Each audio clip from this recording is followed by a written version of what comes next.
नमस्कार, मैं हूं शशि तुषार शर्मा और आप देख रहे हैं चुनावी खबरों पर आधारित हमारा खास बुलेटिन। सबसे पहले आप दिन की बड़ी चुनावी खबरों को संक्षेप में जान लीजिए, जिसके बाद हम आपको तमाम खबरें बताएंगे विस्तार से और क्यों खास है खबरें और इनके राजनीतिक मायने क्या हैं ये भी आपको बताएंगे।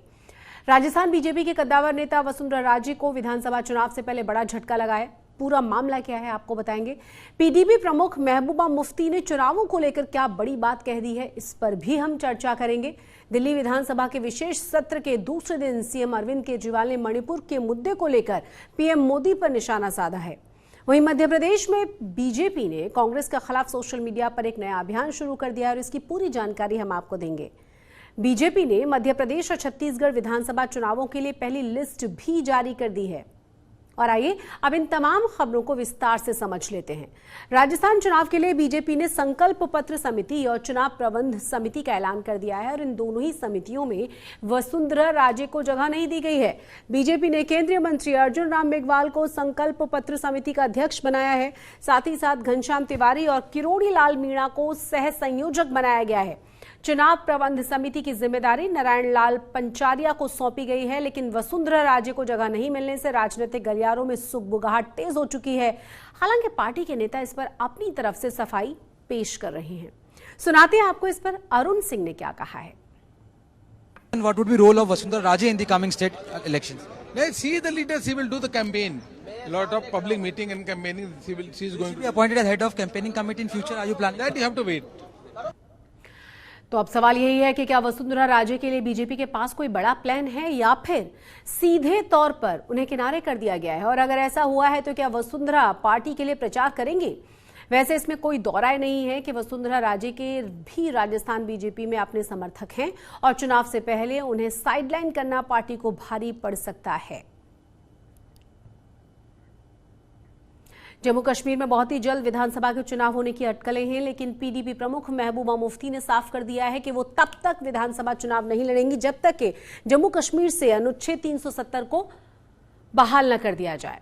उन्होंने चुनाव आज तक से खास बातचीत कही है और खास बातचीत के दौरान ये तमाम बातें उन्होंने शेयर की हैं। सुनवाते हैं आपको कि महबूबा मुफ्ती ने आज तक से बात करते हुए क्या कहा। तो मैंने ये कहा है कि मैं असेंबली का इलेक्शन, पार्लियामेंट की बात नहीं मैंने सोची। असेंबली का इलेक्शन तब तक नहीं लड़ूंगी जब तक जो हमसे छीना गया है, जो हमारे मुल्क ने हमें दिया था, वो मुल्क जो कहते हैं जो कहते हैं रघुकुल रीत सदा चली आई, जान जाए पर वचन न दे। जिस मुल्क ने हमारे से वचन किया था, जब तक वो वापस नहीं आएगा असेंबली इलेक्शन में नहीं लड़ा, मगर पार्लियामेंट के बारे में भी सोच सकती है। महबूबा ने राहुल गांधी का जिक्र करते हुए कहा कि वो पीएम बनने की सोच से बेहद ऊपर उठ चुके हैं। उन्होंने कहा कि राहुल देश के लिए कुछ बेहतर करना चाहते हैं। सुनिए महबूबा मुफ्ती ने और क्या कहा राहुल गांधी को लेकर।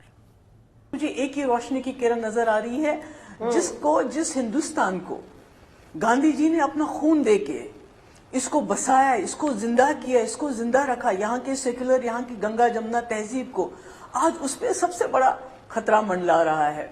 और इसको जिंदा रखने के लिए जैसे राहुल गांधी जी जा रहे हैं, जैसे उन्हें यात्रा की, और मुझे लगता है कि वो उस पड़ाव से बहुत आगे चल चुके हैं कि मैं प्रधानमंत्री बनूंगा नहीं बनूंगा।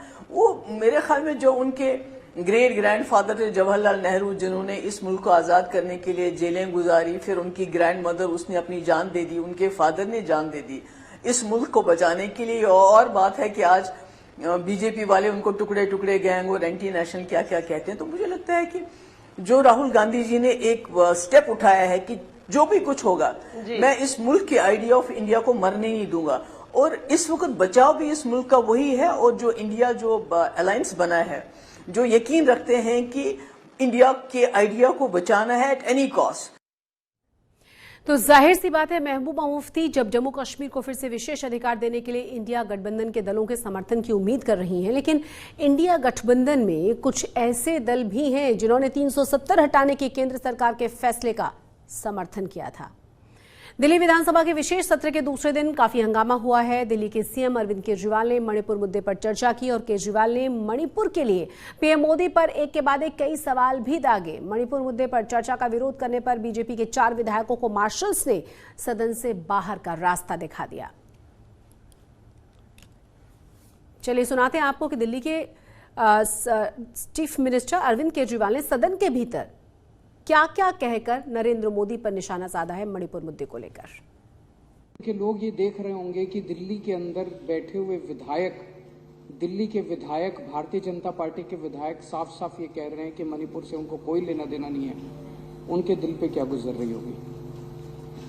अध्यक्ष महोदय, ये केवल भारतीय जनता पार्टी के कुछ विधायक नहीं कह रहे, ऊपर से नीचे तक पूरी की पूरी इनकी सारी सरकारें और उनके सबसे बड़े नेता प्रधानमंत्री श्री नरेंद्र मोदी जी का संदेश है कि मणिपुर से उनका कोई लेना देना नहीं। जब से मणिपुर की घटना घटी है, प्रधानमंत्री जी चुप हैं। मणिपुर के अंदर 6500 एफआईआर हो गई 190 दिन के अंदर। 3 मई से लेकर 31 जुलाई के बीच में 6500 एफआईआर हो गई। प्रधानमंत्री जी चुप रहे। तो लोकसभा में दिल्ली सेवा बिल पारित होने के बाद आम आदमी पार्टी हताश है। विपक्षी दलों से समर्थन मांगने के बावजूद केजरीवाल दिल्ली सेवा बिल पारित होने से नहीं रोक पाए, जिसके बाद अब केजरीवाल बाकी के विपक्षी दलों की तरह मणिपुर पर पीएम मोदी को घेरने की फिराक में हैं और इसी मुद्दे को लगातार वो उठाकर देश को संदेश देने की कोशिश कर रहे हैं कि बीजेपी महिलाओं की सुरक्षा करने में विफल रही है और अब डबल इंजन की सरकार एक सिर्फ छलावा भर है। चुनावी राज्य मध्य प्रदेश में बीजेपी ने कांग्रेस को चुनावी हिंदू बताते हुए सोशल मीडिया पर अभियान शुरू कर दिया और इसका नाम है कांग्रेस चुनावी हिंदू है। मध्य प्रदेश बीजेपी के एक के बाद एक ट्वीट करते हुए कांग्रेस नेताओं के हिंदुत्व पर सवाल खड़े किए गए हैं और एक ट्वीट में राहुल गांधी को महाकाल की पूजा करते हुए दिखाया गया है और लिखा है कि चुनाव आते ही भगवान की शरण में आ जाते हैं।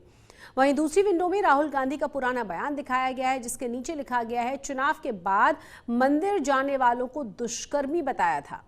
दरअसल मध्य प्रदेश में कांग्रेस ने सॉफ्ट हिंदुत्व की राह पर चलते हुए 2018 विधानसभा चुनाव में जीत हासिल की थी और अब इस साल होने वाले विधानसभा चुनाव से पहले कांग्रेस एक बार फिर से हिंदुत्व की राह पर अपना कदम आगे बढ़ा चुकी है।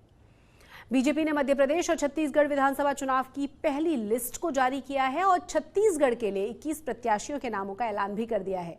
छत्तीसगढ़ की पाटन सीट से सीएम भूपेश बघेल के खिलाफ विजय बघेल चुनावी मैदान में होंगे और वहीं मध्य प्रदेश के लिए 39 उम्मीदवारों के नाम जारी कर दिए गए हैं।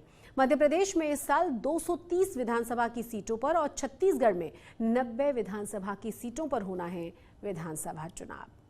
पाकिस्तान की क्रिकेट टीम के बारे में अब हम बात कर लेते हैं। पूर्व कप्तान शाहिद अफरीदी को अगले आम चुनाव तक कार्यवाहक सरकार में संघीय मंत्री यानी कि फेडरल मिनिस्टर नियुक्त किए जाने की संभावना जताई गई है।